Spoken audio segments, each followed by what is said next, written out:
National health mission திட்டத்தின் கீழ் தமிழ்நாடு அரசு 2020 ஆண்டில் 7 அரசு மருத்துவக் கல்லூரி மருத்துவமனைகளில் மது மற்றும் போதைப் பொருட்களால் பாதிக்கப்பட்டவர்களுக்கான மறுவாழ்வு மையங்களை துவக்கியது.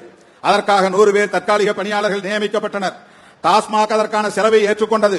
ஆனால் டாஸ்மாக் தொடர்ந்து நிதியளிக்க மறுத்ததால் அந்த திட்டம் 2023 ஆண்டுடன் நிறுத்தப்பட்டு அந்த தற்காலிக பணியாளர்கள் வேலை நீக்கம் செய்யப்பட்டனர்.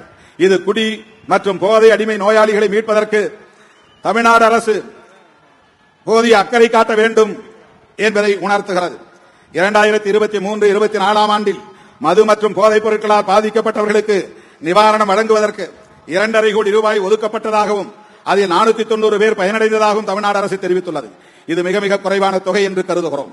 குறைந்தபட்சம் 100 கோடி ரூபாயாவது அதற்கென ஒதுக்கி அனைத்து வட்டாரங்களிலும் மறுவாழ்வு மையங்களை அமைக்க வேண்டும் என்றும் குடிநோயாளிகளின் குடும்பத்தினருக்கு வாழ்வாதார நிதி வழங்க வேண்டும் என்றும் இம்மாநாடு தமிழக அரசை கேட்டுக் கொள்கிறது.